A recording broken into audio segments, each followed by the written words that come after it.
Well, hello everyone. Welcome and thank you for coming to tonight's evening lecture series. So for those of you who don't know, I'm Josh Paxton and I am no one of consequence. But I'm the faculty senate president, and so that gives me the honor of hosting tonight's festivities. And so as we begin, I first of all want to give a big thank you to our sponsors. The Faculty Senate helped sponsor this, and then also Calvary University's Alumni Association has helped with the snacks and things that you have in the back there. So make sure that you grab some coffee and some cookies, get all sugared up. I am pleased to finally, I have tried really, really hard to get her to come and share with us tonight, and so I'm pleased to finally introduce Krista Owen to you. Krista is the President's Administrative Assistant, and then she also teaches in our TESOL program here at Calvary and a whole bunch of other things. So give her a great big Calvary welcome. So hello everyone, hello people online. Yes, my name is Krista and my master's degree is in linguistics and teaching English as a second language. But to go into a little bit more further detail, my main field of research at that time was sociolinguistic variation. And specifically sociolinguistic variation in how the different sexes speak. So basically my degree's in gendered linguistics, if anyone's heard of that, which gives me a unique perspective into understanding what's going on inside of some of the movements that we see in the US right now with pronouns and new pronouns and asking to be called by certain pronouns and all of this fun jazz. So what I'm going to do tonight is I'm going to try and show you what the worldview is and where that's coming from. Or they probably don't see it as a worldview, so instead I'm going to say the philosophical milieu in which this was born, okay? And by doing that, I'm hoping to show you a reason why this is happening. Not the reason why this is happening, a portion of a reason of why this is happening. Because it's a very complex issue, and the only thing I really know anything about is the linguistic side. So that's what I'm going to talk about. So it's only 45 minutes long. It was a lot longer. You'll notice I have 3 P's. I have pronouns, power, politeness, and performance. I had another P. It was going to be personality, but then it stretched to like 2.5 hours long, and I figured you didn't want to sit here that long, so I cut that one out. So it's going to be 45 minutes long, which means necessarily some things are simplified. And not just simplified, but generalized. So some of the people I'm going to be talking about, if you know about them, especially people online, know that I know I'm summarizing and I'm generalizing and I'm leaving a lot of the nuance out. But that's because this is an introduction. Okay? All the caveats are out. Great. We're going to move on live. So, yes, pronouns, power, politeness, and performance. Here we go. First thing I have to do is I have to give you this brief philosophical overview of where this stuff came from, where it was born. So there's 4 important people you need to know about. Maybe you already know about some of them. We have Foucault. Anyone know Foucault? Got a couple hands. John Money, 1 hand, 2 hands, nice. Robin Lakoff. Yeah, you and me are gonna be friends. Judith Butler. Yep, we know we're on the same page. Okay, so first of all, Michel Foucault. He was a French philosopher and literary critic. The reason he's important is because he kind of sort of invented, but not really, so he popularized the idea that power governs all interpersonal and societal relationships. He basically said people do things not because they want to do them, but because they are compelled to do them by society or intersocietal groups. People seek to gain or employ power and thus either maintain their position or maintain their position as those who compel, or to take the position of those who compel rather than being the ones who are compelled. You may have heard of this idea in other places. It's also part of the basis for critical race theory. Because critical race theory and critical gender theory are very closely related. Anyway, if you want to boil everything he said down, it says speech itself is not necessarily communication, but a constant jockeying for power. Now, there's a person I really like. His name is Jordan Peterson, and he says something. He says, you have to give the devil his due. Michel Foucault has a point, but he takes his point too far. His point is that sometimes communication is a power game. Sometimes, but not all the time. And this is where you have to give him his due. He does have a point. Power is something that is part of communication, but it is not all of communication. He goes too far. We need to take a step back. But this is one person that really has had a lot to do with what's happening today. The next person is John Money. He was a very insert adjective person. He was a New Zealand psychologist and sexologist. He was the first to not the first, but the first to really popularize the idea that sex and gender are different things. Basically, he said sex is biology and gender is something different. He never really defines what it is. It's just not sex. It's something society creates. It's socially constructed. He believed that a child, be it male or female, could be raised in as a woman or a man gender depending on how they were raised. Their biology didn't matter. And he attempted to prove this by taking a pair of twins and raising one as a girl and one as a boy. It's astonishing that they ever let him do it because it was extremely abusive, terrible, horrible. Both twins ended up dying in their 30s, one from an overdose, the other from suicide, because he did really awful things to these kids. But again, you have to give the devil his due. He has a small point. Behavior, no, not saying that right. What society says is feminine and what society says is masculine is not necessarily 100% biological. There are some things that society says is feminine and says is masculine that have nothing to do with biology. The classic example that I like to give is this. This is a very feminine way I'm sitting with my legs crossed, people online. This is a very feminine way to sit in the United States. This is a very masculine way to sit in Asia. Women don't sit like this in Asia. Women sit like this. That has nothing to do with biology. It's just a rule that we kind of invented in society. So you have to give him his due. There are some things that we say belong to either sex that are socially constructed, but not all. Again, he goes too far. Another really easy way to do this one's another classic. Men and women have differently shaped pelvises. So men and women walk differently. Women have a sachet when they walk, okay? But as every woman knows, if you want to exaggerate said sachet, that is also possible to do, okay? This is going to come up on number 4, the fourth person we have to talk about. Number 3, my personal favorite, is Robin Lakoff. It's Lakoff or Lakoff, I don't remember. She was a Californian linguist, and she was the first to explore the idea that males and females speak differently, that there is such a thing as gendered language.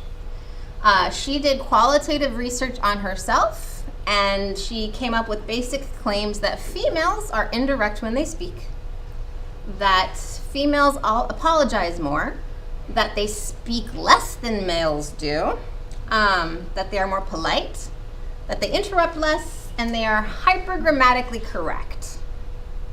Again, you have to give the devil his due.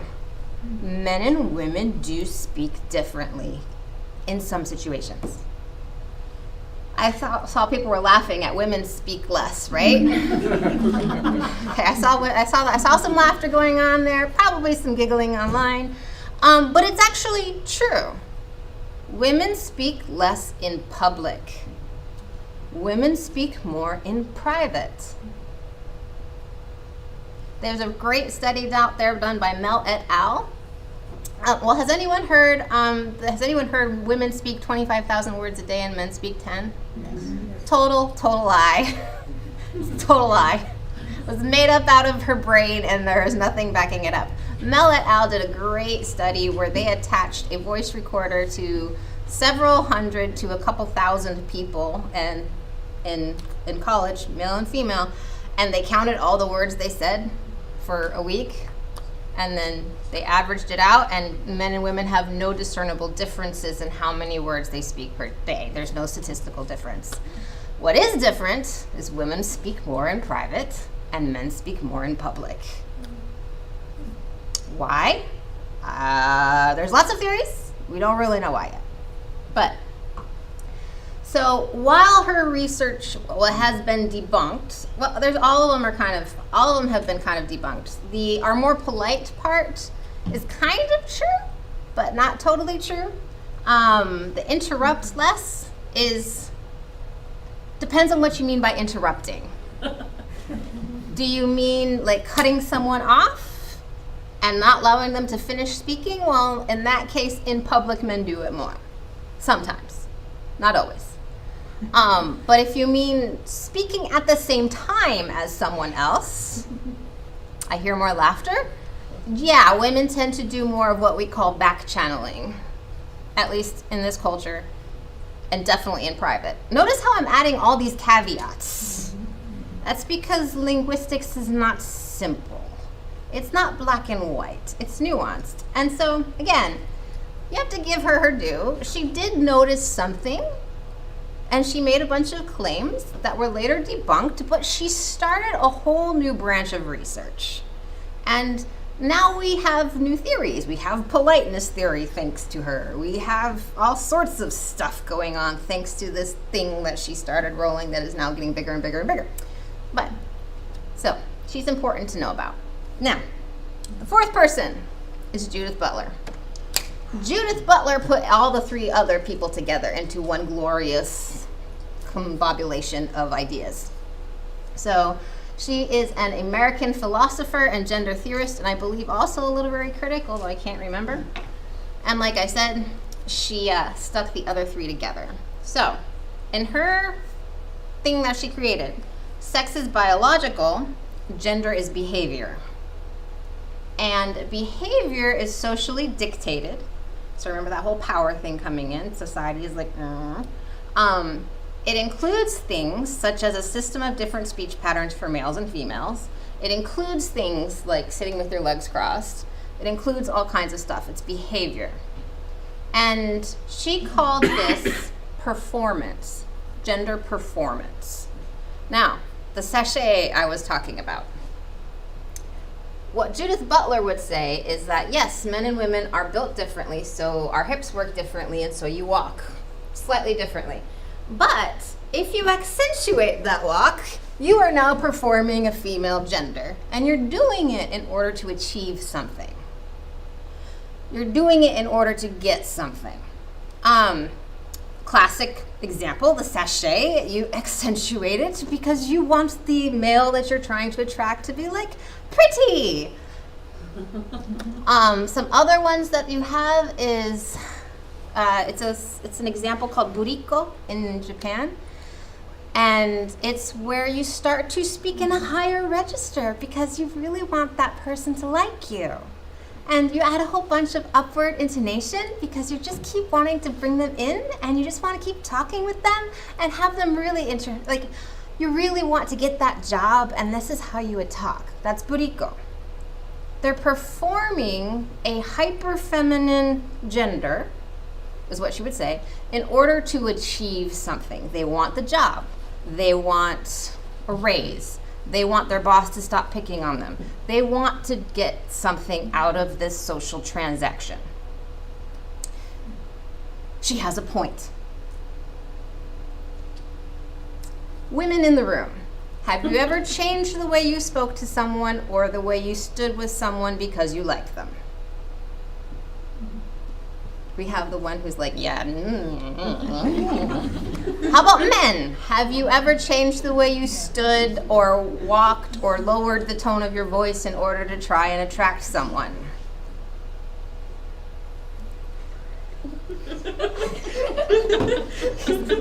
You all have. You all have. We all have done this because, well, for lots of reasons. We're social creatures, and we do manipulate our social milieu in order to achieve things we want, or to try and achieve things we want. They may not necessarily be successful. But she was the one who put this to a name. She called it performance, gender performance. And basically, the more you follow the system of these different patterns, the more you align your identity with those social categories. And the more you do that, it accrues power to you. You become more powerful in your identity. You achieve more power over people. This is your method of lifting yourself up. Identity is not something you are or something you think.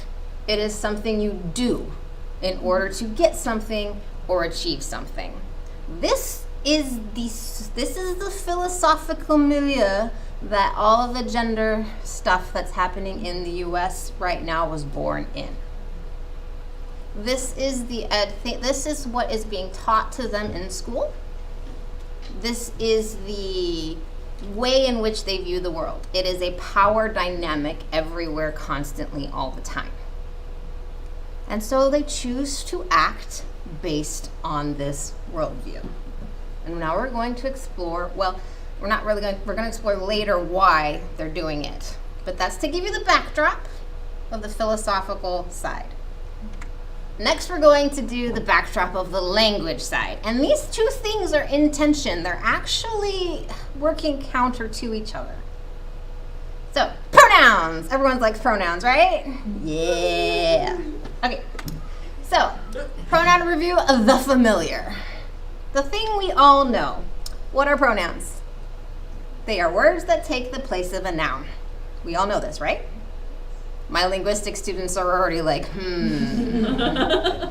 My smart linguistics students. So instead of saying the door is over there, I could say it is over there. Here we have familiar pronouns. All of those, you can read them. You don't need me to read them to you. But is it actually true that pronouns take the place of a noun? For example, I could say the woman sitting between skateboard dude and Ashley is Bethany. She is my student. What did she replace? An entire phrase. That's because it's not just taking the place of a noun. It's doing more than that. And we're going to talk all about why. So, pronouns. They take the place of nouns, but that is not a sufficient explanation of what they are accomplishing while they do so. They're doing a lot more things than that. First of all, pronouns are referential. What does that mean?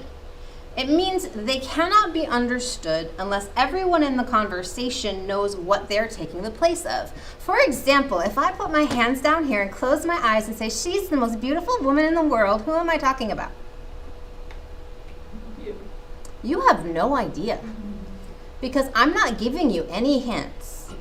But if I'm looking right here and I'm like, she's the most beautiful woman in the world, you all know that I'm referring to this lovely lady over here. I have looked at her, I have given my gaze, I have given a deictic gesture expressing where you should look. I've drawn your attention over there. So, everyone needs to know who you're talking about. But that's not the only thing. Notice, I used she 2 different times, and it talked about 2 different people. That means pronouns, although they mean something, They shift their meaning depending on the sentence and the intent of the user. So they don't have they do. They have a semantic meaning, which is the meaning of words, like this is a cup. That's a semantic meaning, it's a cup. But they have a functional meaning. They are doing something in the sentence. And if we were to draw a Venn diagram for pronouns, the functional one would be really, really big and the semantic one would be small, because they are more of a function word than a semantic word.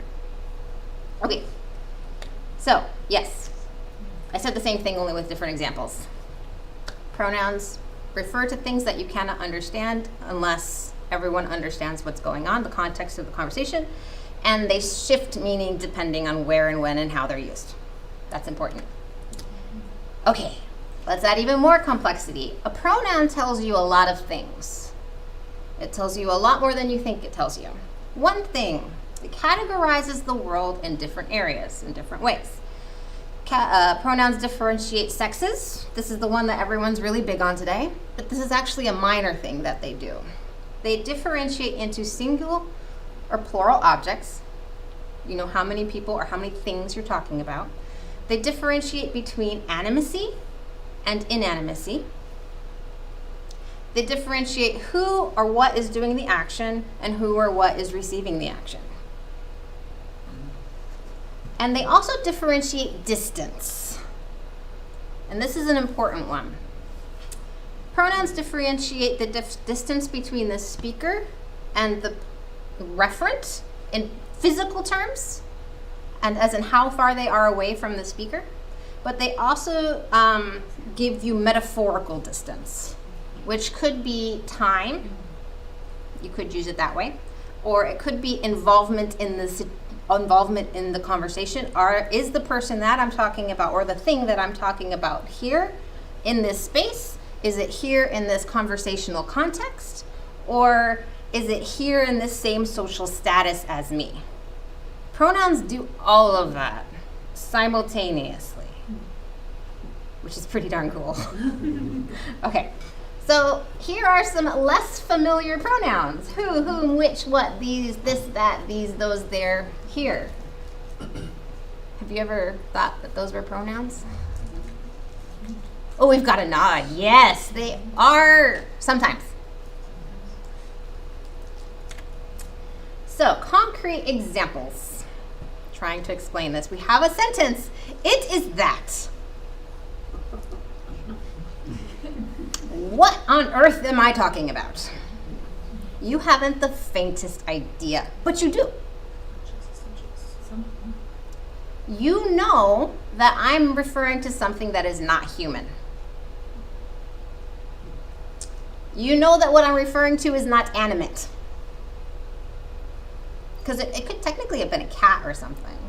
But there's no cats or anything in this room, so it's unlikely that I'm referring to an animal. So you logically just like, yeah, it's not an animal, it's something inanimate. You know that what I'm referring to is only one thing. And you know that what I'm referring to is something that is not close to me.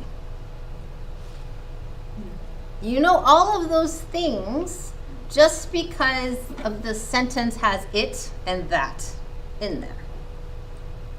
Two little pronouns are telling you all of that information. It's pretty cool. But you still don't know what I'm talking about. I have to give you something else. So it is that.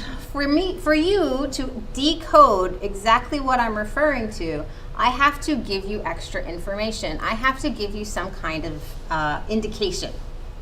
Which, well, I can do a couple of these things. I can do indication.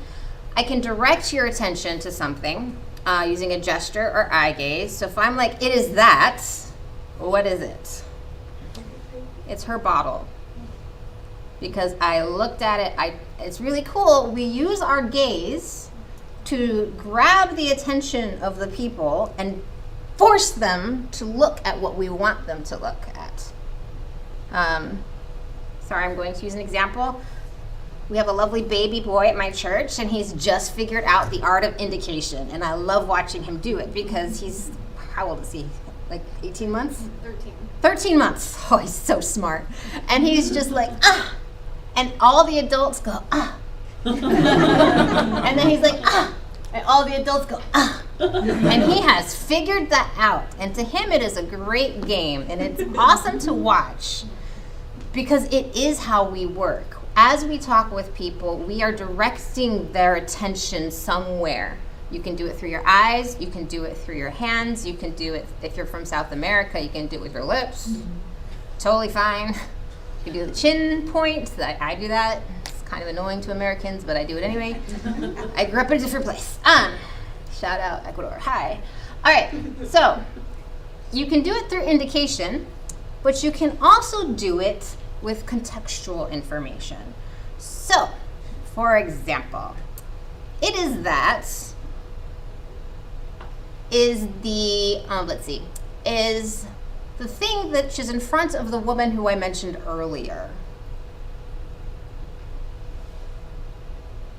Oh, let me give you more information. The beautiful woman who I mentioned earlier. So what am I talking about? Coffee cup. Coffee cup.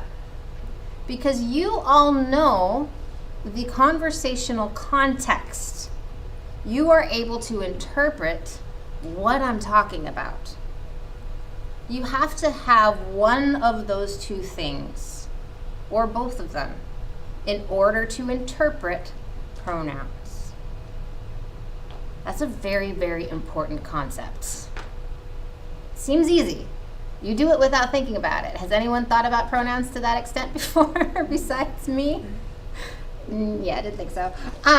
But you have to have all of those things there in order for communication to take place. Second concrete example. This is hers. Okay. Well, I forgot. This is hers. I was supposed to grab this, but I forgot because I'm slightly nervous. This is hers. You know I'm referring to a bottle, and the bottle is something close to me. Whoops. Yeah, no, I'm right. This is hers. You know that I'm talking about a bottle because I've given you the date instant. I've shown it to you. This is called placing for. I've placed it for you to see it. You know that the bottle belongs to something animate, has to be alive, and I'm using her, it has to be female. You know all of that. But again, logically, animals don't own bottles, so it's probably not an animal. So you assume that it's a human, female, right? But you all interpreted that correctly. So you know that human is female, and you know that it is one specific female, not many females. But you know one more thing. You know that I'm not speaking to the owner of this bottle. In fact, you know that the owner of this bottle is not in this room.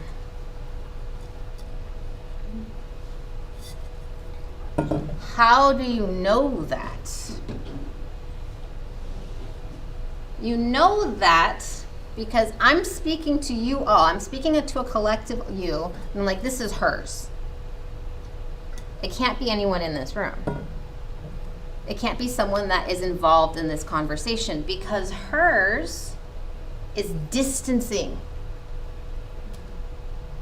If I walk up to this lovely lady over here, Becca, and I'm like, this is hers. Does that make sense? No, it doesn't. Thank you. That was beautiful. You're like, who are you talking to? And that is the proper reaction because this third person pronoun is a distancing pronoun. It's saying this person is not physically close to me. She's not involved in this conversation, or she's not paying attention, or she's in her own little world with headphones on and can't hear a thing. She's not involved in this conversational context. That's why we use it. We're not using it because she's female. That's only part of the reason we're using it. And it's a small part. It has a lot of other functions. Okay. Now I've given you 2 sets of background. We'll get to the third piece of background. Then we're going to put it all together, hopefully. How much time do I have? We're doing good. Okay. Brief linguistic overview. Politeness. Pronouns and politeness. English is rather lacking in the pronouns area. Not much happens with politeness in English because English is boring. Many other languages have a familiar formal distinction in second-person reference, in third-person reference, and in first-person reference. So a familiar one, we all know Spanish. You have tú, which is the casual normal form, and you have the usted, which is the non-casual formal form. But you also have nosotros, which is us, and vosotros, which is not. Depends on what country you're in and how you use it. And technically in Ecuador, if you say vos, that's more familiar and casual. So there's just differentiation. We'll just end there. You have German. German has a three-way distinction. I know there is some Greek and Russian speakers in here. Do we have differentiation in that language or language group? Yes. The we is you speak in the plural you to anybody who is. It's sort of like the Queen's we. You speak that way to people who are not your close friends. Yep. We have different layers. We call them politeness. Okay? A familiar pronoun, but it's not politeness. Or it is politeness, but politeness intertwines with something, again, distance. A familiar pronoun decreases the distance between two people. A formal pronoun increases the distance between the two people involved. And usually, it elevates one person or it lowers the speaker, one or the other. That's usually what they're accomplishing. Enter Japanese. My baby. Okay, so you thought like Russian had a lot of pronouns. Enter Japanese. I've taken out many of them. These are just the normal ones. Okay? So this is organized in politeness order. So the most polite way to refer to yourself is by your title in Japanese. So I should refer to myself as professor. The next politest one is to refer to myself by name. So if I call myself Krista, that's still polite. Then you keep going down. You have watakushi, watashi, atakushi, atashi, jibun, boku, ore. Most polite to least polite. Then on the other side, you have the second person reference. Again, organized from most polite to least polite. Again, you start with title. So if I wanted to be polite to Becca, I would call her Kyoshi because she is a teacher, well, a professor. Or maybe Kyoju, not quite sure. I'm not quite sure what the difference between those two is. Regardless, I'd be like professor. I could also refer to her by name. I could call her Becca. But actually, I would probably not do that. It's probably out of order. It should be down below somewhere else because it's a big thing in Japan where you are allowed to call people by their name. So for instance, if you're in a dating relationship, he will call you by your title for a long time. Or he will call you by your last name for a long time. And then when he finally calls you by your first name, it's love, man. Like marriage is gonna happen. That's super close. Okay, so name is kind of weird in where it goes. It's weird. But then underneath it, you have other forms of you. You have anata, anta, kimi, omae, kisama, and teme. Notice that I'm having difficulty saying them because they're really rude. They're like super duper rude. Okay, there's a lot of those, right? Okay, this is where it gets even more interesting. When you are studying Japanese, textbooks tell you that Japanese people don't like to use pronouns, so to be polite, you should refer to yourself as title or name. So far, so good. If you must use a pronoun, you will use one that lowers the user. So like boku or watashi, you are self-lowering. Oh, sorry, I forgot to say one thing. Black ones are neutral. Either sex can use them. Pink tend to be used more by women, and blue tend to be used more by men. Do you notice anything interesting? The men are low. There's more blue, and it is lower. Yes. Yes. Very interesting thing to notice. This is I can talk about this for days. So if you're interested, just come by my office and I'll give you all the lowdown. Okay. If they say the same thing about you reference, second person reference, use the title, then the name.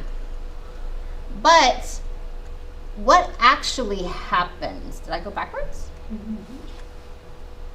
Okay. Yes, I did not go backwards. Okay. Notice on the left side is what is in order of politeness. And on the right side is the order of what actually happens. So number one, the one that is most used is title, then name, then boku, which is male, self-lowering. Then you have ore, which is male, self-raising. Then you have watashi, which is polite. Anybody can use it. It's not really polite. We'll go with polite. Atashi, which is female, normal, kind of neutral. Yeah, we'll go with that. Jibun is neither, and it's not used as often. Watakushi is basically never used, and atakushi is basically never used. So what's happening? Other referencing again, you have organized by politeness, and then on the right, is it the right or the further left? Further left, you have by actual usage. Actual usage again, title is most common, then name, then anata, then kimi, then anta, then omae, kisama, teme, all those fun ones. But what's actually happening? If politeness was what was happening, these two things would not be in different orders. But they are. What's happening? Same thing here. This one, yeah. Oh, actually, yeah, I do. Politeness is not what's happening. To be polite, like the way to be polite is to refer to yourself by your name or your title. Anything else is if you choose to use anything else, you are making a statement. You are performing an identity. Or you are trying to claim power in the conversation. You are positioning yourself in relationship to the person you're talking to. And in Japanese, this is extremely important because Japan is an extremely hierarchical society. Watashi, watashi, and jibun are sex neutral. Either sex can use them. They are self-deprecating. By using them, the person is elevating the person they are talking to and lowering themselves. So it is a polite way to do it. But there's still I'm a person, thank you, when they're using it. You have atashi and atakushi. These are generally used by females. The first is neutral. You're kind of positioning yourself kind of sort of at the same place as the other person. But again, I'm a person. You're claiming an identity. An individual identity would be better to say. Not your class identity, not your familial position identity, your identity as self. The second, even though the textbook says it's more polite, it's actually self-raising, which is one reason it's not used very often. These users positioning themselves as higher than the person they are talking to. Boku and ore are both used by men, generally speaking. The first is neutral. The second is self-raising and other lowering. The user is positioning themselves as higher than the person they're talking to. They're claiming the power in the situation. I have used ore in a fight once. Because this guy was trying to do something to my friend that I didn't like, and I was making sure that he left her alone. And I used this term, and he was so shocked that I used this term that he backed down. Because he's like, a woman using this term. And I'm like, yeah, I will break you. Anyway, come in very handy. So what can you learn from this Japanese example? You can learn again, Michel Foucault had a point. Power and politeness are related. They are in tension. They are like they're not like a spectrum. They're like spaghetti, all mixed up inside of each other, and it's hard to tease them apart. Something similar to what happens with the I happens when you use the you forms. They are also other raising or other lowering. To be polite, again, title or name. If you're using anything else, you are making a statement about what you think that person's position in society is related to you. So, yes. Anata is fun. Anata is what married couples use with each other.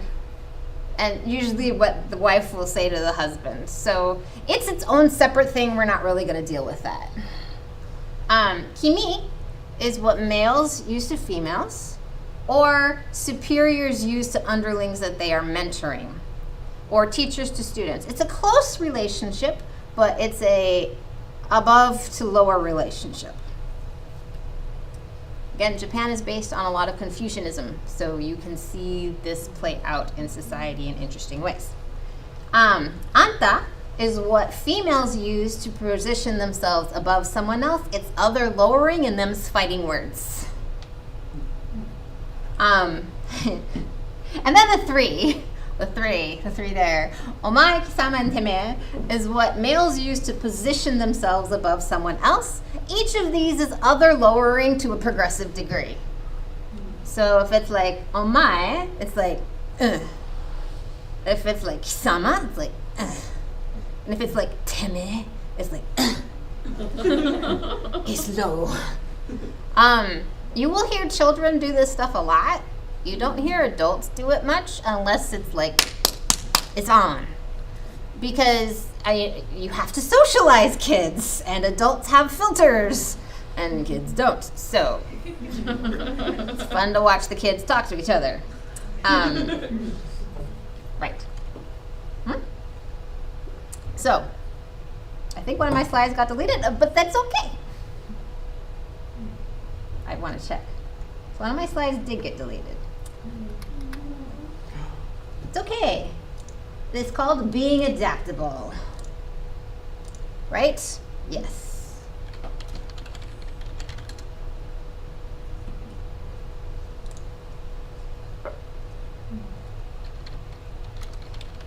Give me 25 seconds.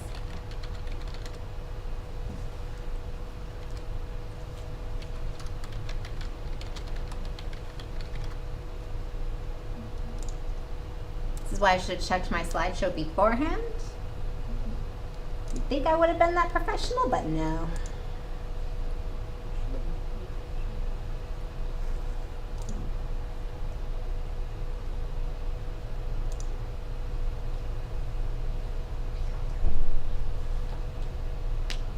Do I need to download this, or? You can run it out of it. Okay.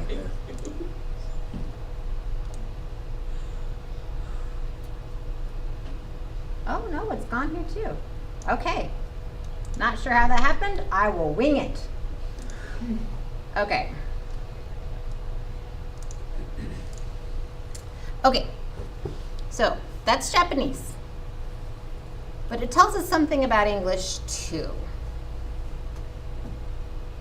Japanese has all of these power relationships happening in pronoun usage, right?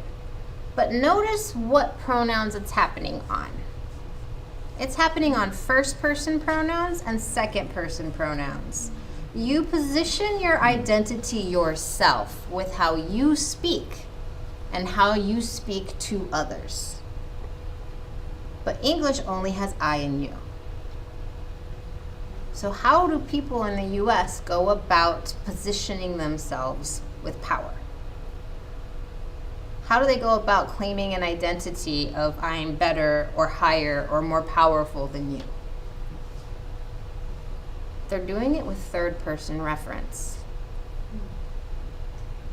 It's not just the gendered aspect. It's not just that they want to claim that I am not a he, I am not a she, I am a they, I am a zer, I am a them. It's not just that. It's that They achieve power when they can force you to talk about them in a certain way when they are not there.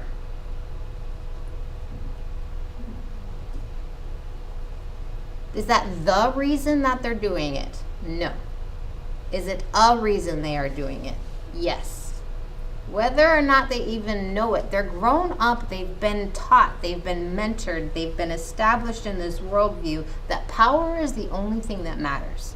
And any way you achieve it is golden as long as you achieve it. So, we went through the philosophical stuff, we went through the linguistic stuff, and then we showed you an example in Japanese and then related it back to the pronoun stuff that's happening in the US. Now, my next question for you is, will this succeed? Will we start to use all of these new pronouns like sie, them, and all of those things? No. Because of the linguistic thing that is happening with pronouns. Pronouns tell you all of this stuff. The new things that they're coming with tell you none of this stuff. You have no way to interpret it. And that's why there is this tension between the linguistic aspect and the philosophical aspect. They are at odds with each other. If I am talking about my best friend Z, I can't even make a sentence. My best friend Z is a wonderful them. You have no way of interpreting who on earth I'm talking about.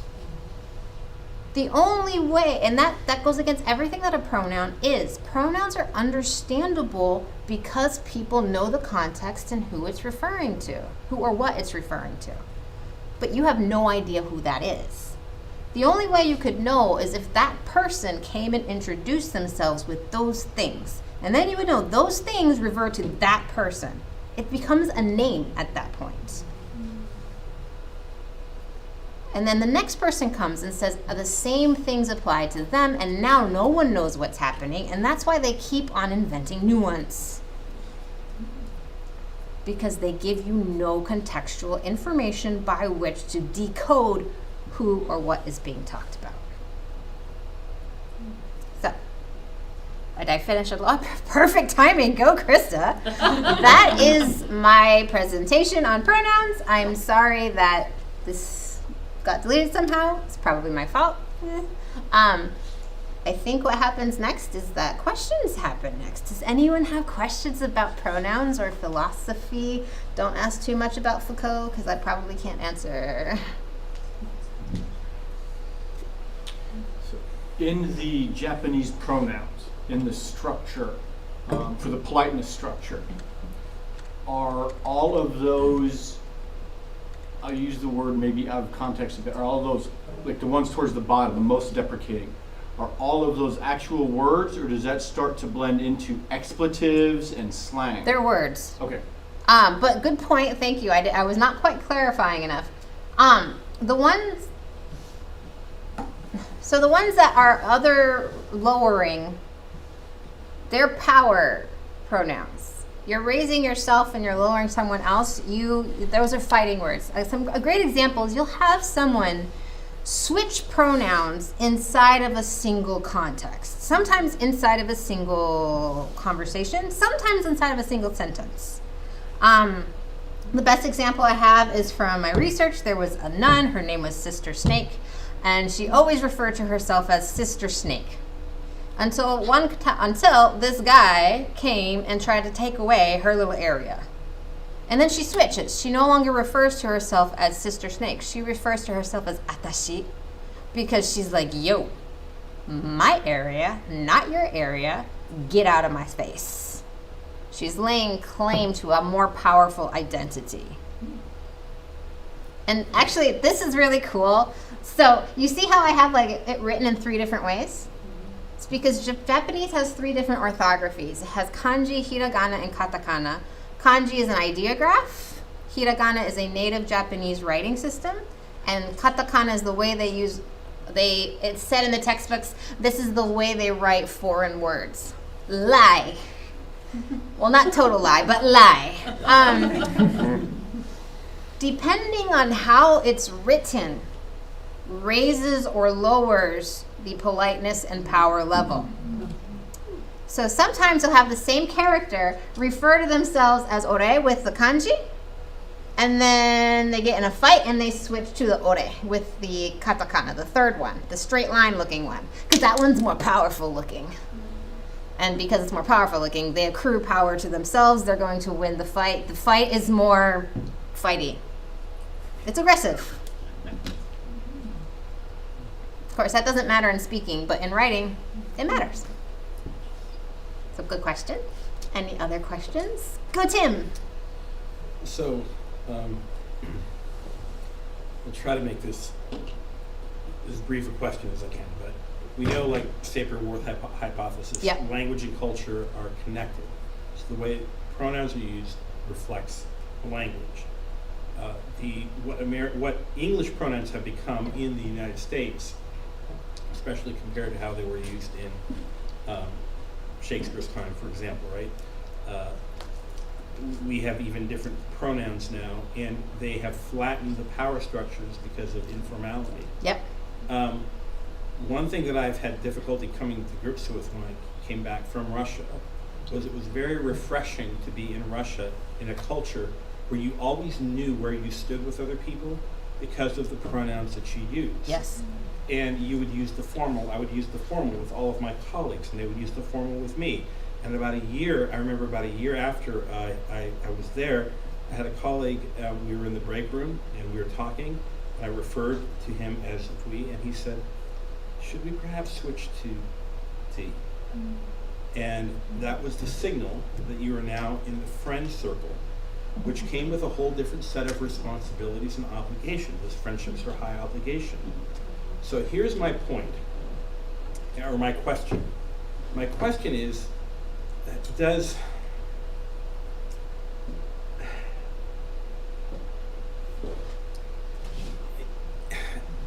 America's informality, I mean, it's easy to look at America's informality and just interpret chaotic, sort of a chaotic nature of how we view power. You walk into a classroom, one professor will say, call me Bob, the other one will say, call me Dr. Smith. You have no idea, right, until you talk to the person, right? So are there disadvantages to that? Are there advantages that offset that? Yeah. What's your view or perspective? Is it chaotic or is it beneficial? To me personally, it's chaotic. One very nice thing about Japan is you always know where you are. The United States has this idea that identity is self-created. That is a fairly new concept in the world. And you can see that it is leading us to not necessarily a good place. Because identity isn't necessarily, it's not something you create alone, it's created by you and your social familial context. And we don't have it here. We don't know where we fit inside of society, and that's one reason this stuff is so rampant right now. The people who are using these things are struggling. They don't know who they are. They don't know what their purpose is. They don't know where they're going. And they're trying to find something upon which to stake themselves. It's one other reason why it's happening more here than it's happening in other places, I think. Excellent question. Did I answer you? Yes, actually. As far as the idea of forcing someone to use a term that they want you to use, and I'll just use the example that I saw that in was in a health clinic. The patient would come in and you have their name on the chart, and then somebody has written their preference, what they really want you to call, and it's not their name, it's something else. And it's, but I'm not going to call the person something else. I'm going to call them because I don't know what that is, So I personally chose. I just would say the last name of the person if they didn't want to go by their first name. But it was that, and someone said, "Well, you should think of it as a nickname. You use nicknames." Yes, with people you know. Yeah, Yeah, with people I know, right, correct. But I, that just was not something that I was able to do. But there was a lot of pressure from not just the individual, Yes. but from the group to use the term that was her preferred term. That's another aspect of politeness, and it's a. Has anybody watched? What is his name? Bodhi Bakum. Yeah. Do you know what his 11th commandment is? He says the 11th commandment is "Thou shalt be nice," and it ranks the other 10. And this is, in the world of the U.S. where we are today, where there are so few morals, the only morality there is to be nice, to be tolerant. But it ignores something more important. What is true kindness to someone? Is it to be kind to them in the moment? Or is it to consider them, we are not who we are right now alone. We are who we were before, and we are who we will be in the future. When you are being nice to someone, should you consider only this present time moment, or should you consider the person throughout time? Is it kind? You're being pressured to be kind in the moment and to give them what they want in that moment. But is what you're doing the best for them long term? Especially when we consider all of the stuff that's going on with gender reassignment and permanent sterilization of kids and permanent brain damage to them. By you reinforcing this identity, are you truly being kind? Or are you just refusing to take responsibility? Bethany. So you are saying all of this in the context of power when it comes to like non-binary. Do you think that like gay, lesbian, things like that, where they're trying to switch their gender from he to she or she to he, do you think that still applies to the power? Yes, because you have to understand this is the worldview that they're growing up in. This is the worldview that they're taught in school. I know. I was in the critical gender theory classes. I was with them. I was crazy flaming liberal back then. And I mean that in like all senses of the word. My parents completely gave up on me for about 5 years. The only thing I didn't have was the pink hair. But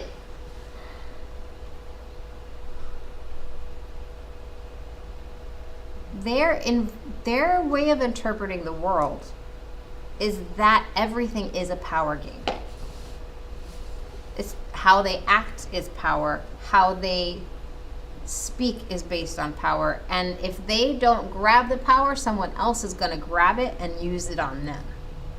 It's zero. Does anyone know what a zero-sum game is? How do you explain game theory? Zero-sum game means this one instance is the only important instance. Again, it kind of relates to, are you kind now or kind in the moment? But relationships are not just this one instance. They're iterative. It means that you are constantly having to deal with people. Should you try and win in that moment? Should you try and gain power in that moment? Or should you negotiate and come to an equilibrium so that the relationship can continue for a long time? Again, this is not explaining all LGBTQIA+. It's not explaining all of it. It's explaining a small portion of what's going on. Do all LGBTQ people all the time act this way?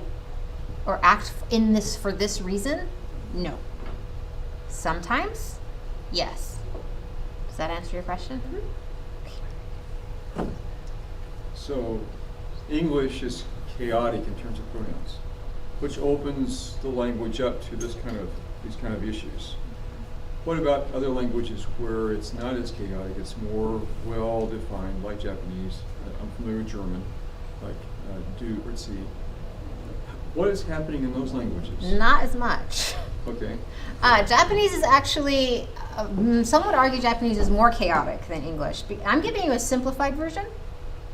So English is, in English, pronouns are what we call a closed class, meaning we haven't added one or taken one away for a really long time. How many people hate the singular they? Okay, some people hate the singular they. Do you realize that we've been arguing about the singular they for 500 years? That's how long it's been since any major change has really happened. Okay, Japanese not like that. Japanese, because referring to yourself or referring to others at all is inherently a not polite thing to do, is inherently a power grab. They add new ones and they take new ones out all the time. So if you look at, I'm going to just come up here, la la la la la la. Originally, this one, kisama, was a super duper duper polite way to refer to someone else. It was the most polite way to refer to someone and say I think in this, the Sengoku Jidai, which was like when was the Sengoku Jidai? 1400? Super polite way. And then it became less polite, less polite, less polite, less polite, less polite, less polite, until now it's like super impolite. And the same thing happened with this one. It's not as bad as that one. This one used to be for women to refer to themselves, and it was the way high-class women referred to themselves. And somehow it switched to guys and became super impolite. Languages change. Yeah. Becca. This may be an unfair question or purely speculative, but you've thought a lot about this, so I'm wondering, and correct me where I've gone amiss, but it sounds like we're saying that, at least in America, what we're seeing with the pronouns is largely a result of individualism gone amok. So, but of course, because of the way God made us, we're still seeking community. So we're ending up with this kind of tribalism, where now you have these tribes of subcultures or communities within communities that are vying for legitimacy within the larger culture. And part of the issue is that the larger culture, for whatever combination of reasons, cannot keep up with all of the pronoun business. And so they're automatically almost at loggerheads because one group has decided that essentially their value as people is represented through the use of the pronoun, right? So do you have a theory kind of about what happens next linguistically as these tribes continue to try to gain a foothold? I'm sitting back and waiting. I don't think they're going to take off, because there's one other thing that you didn't bring up, is that those minority groups are at loggerheads with each other. Right, yeah. Because, again, they're trying to achieve, in their own worldview, they need to achieve power. And how we achieve power is by separating ourselves from others and placing ourselves above. So the first person who came up with demisexual was super above everyone else in their little group. Now there's lots of demisexuals. We have to we have to use something else in order to raise ourselves higher again. And then other people join that. And then, oh, well, I've lost my power, I need to find another way of doing it. What's going to happen in the end? Hopefully everyone regains sanity and comes back to a normal way of living. Don't know if that'll happen. Looking at I don't know what's going to happen. I don't know what's going to happen linguistically. The only thing I know is it's extremely unlikely that these are going to actually take off, unless we go to some sort of authoritarian something or other that is actually forcing you to do it without, and has enough power to, like, actual power to enforce it all the time, all the ways. I don't even think that will work, because people don't like being controlled to that extent. We're very contrarian. No, we're not. Well, it makes you go against your own kind.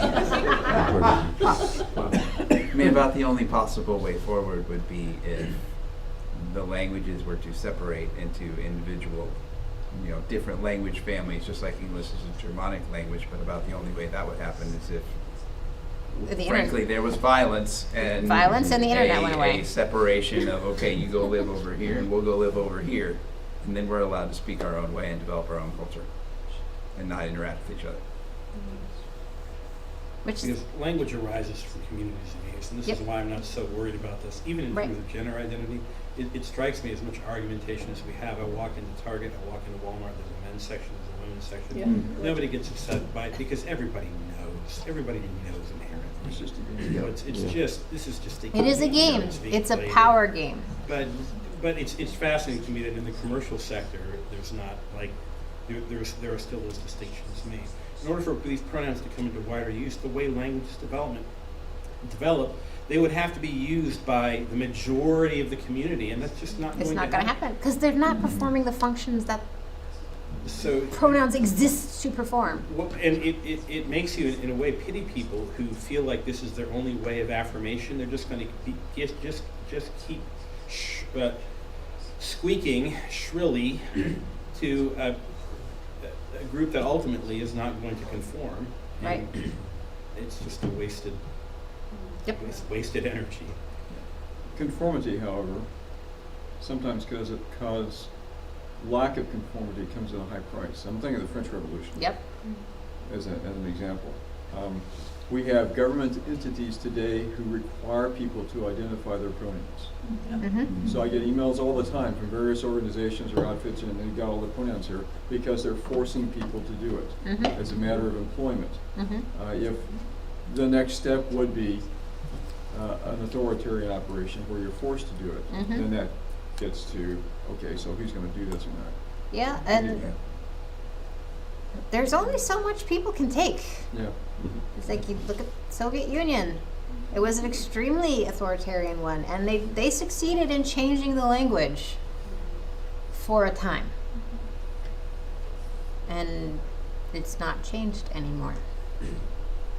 A good comparative example would be, you go to the doctor's office, and then the doctor's office has a form, and they ask you to indicate your race and your ethnicity.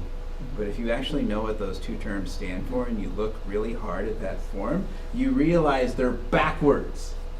They're opposite of what they should be. But the government authorities instituting this is how we're going to classify people has now made it a thing. I hate those things. From the micro of the pronoun back to the macro of language, and Tim just said it a minute ago, language meaning comes from its community of use. Yep. So with Lakoff and the gender language, Mm-hmm. the study run that identified men speak more in public, women speak more in private. How much of that is perhaps driven, or which direction is the driver of community or standardized community gender roles? You're opening a can of worms there. Next lecture, okay. Short answer is we have to go back to the idea of gender and sex being separated or not. And we have to bring in the idea of personality, which I did not have time to get into. And you have to bring in biology. Men and women are different. And one way in which men and women are different is mating. Men, we create hierarchies in our society. And men strive to go to the top of the hierarchy because women marry the people on the top part of the hierarchy. It doesn't matter if the hierarchy is gaming or money earned or celebrity status or handsomeness or whatever. Women go for the top. And men fight to get to the top because they want the ladies. Is that biological? Is it societal? Who knows? But one of the reasons that men tend to talk more in public than in private is because they are being evaluated for their mating ability in that instance. And at least that's what people think. I think there's probably a grain of truth. Is it the entire truth? Probably not. Is it some of the truth? Probably. Anyway. Any more fun questions to ask Krista? Has there been an example? We've obviously seen examples of authoritarianism trying to change language, but what about soft totalitarianism? Yes. Because if community, like if language is based on community, then what about the soft? Japanese is another really cool example. So, as much as Robin Lakoff tried to say that there are different ways of speaking for men and women in English, there's not really that many differences. It's a difference in degree. In Japanese, there is a difference between how men and women speak. There's actual vocabulary that women will use and men will not use. There's actual syntactical structures that women will use and men will not use. This all came about in the 1900s. In the 1900s, this is really weird. Japanese is weird, okay? Most languages borrow words from other languages through spoken interaction. Japanese, 60% of its loan words come in through the written word. So Japanese is a hugely literate one, and they get all their new words from reading and writing. But in the 1900s, with the bringing over of actual printing and the opening up of Japan, suddenly novels became cheap enough that the regular population could get their hands on them. And a whole new genre of novels targeting young women was born. And in those novels, they created a specific dialect for women. Popularized it. Next thing you know, women are talking like that. And now they still do. So there is a soft way of doing it, but it was not planned, I don't think. For some reason, enough people liked it, enough people were affected by it, they started doing it, and then it became a thing. It happens to this day. It's really cool. So, sorry, Chris is nerding out again, but my thing is manga, which is Japanese comic books. And there's one comic book called Shonen Jump. It's the most highest grossing in sales. It's sold weekly. It's read by 20% of the Japanese population every single week. The New York Times would kill.